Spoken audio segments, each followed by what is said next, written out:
You make invitations, offers. I'm not kidding. It's just, ain't no difference.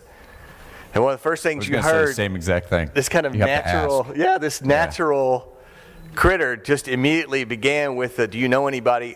Who is the person that books you with Paul? That's one of the professors has been speaking a lot. Does this professor have a name? Yeah. Can I have it? I forget it off the top of my head. Okay, fine. That's where. Okay, Dr. Sheldon. Sheldon Cooper. So that would be a place to start. That's the place to start. Do you know anyone else that brings in speakers that you think might, exactly how he said it before, might be interested in something like that? That's a great place to start. And in your speech, do you dangle an invitation? By the way, I'm looking to, if you know anyone who would be, and that we'll get into that when we talk about getting paid. You have to be. It's a little tricky sometimes because when people pay you a lot of money, they don't want an ad.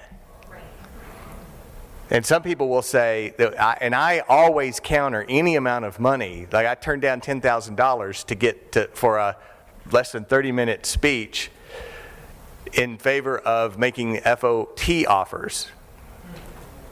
I would rather be able to talk about our training in a training program and get offered a separate section, or even better than that, I asked for a separate room for people who are interested, and I would rather have that. So that's my invitation, is aimed toward that.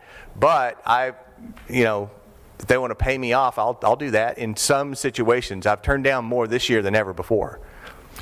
Yeah, the other piece I'd add to that, and we'll get into it more later, is ask for testimonials from it, from the guy that hired you, from people in the room, whether they're commenting on LinkedIn and say, hey, it was great, or do it on your iPhone.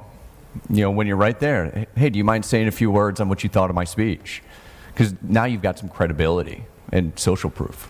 With every speech that you make, there's someone in the room that is, I always approach it this way anyway, in the room who is considering you for something else. The only way to get that out is to make that invitation in one way or another. And it takes practice. And I probably do it differently than you do, but it's one of the things I do. It's just very natural piece of what I build into the presentation itself when I'm doing a speech in public.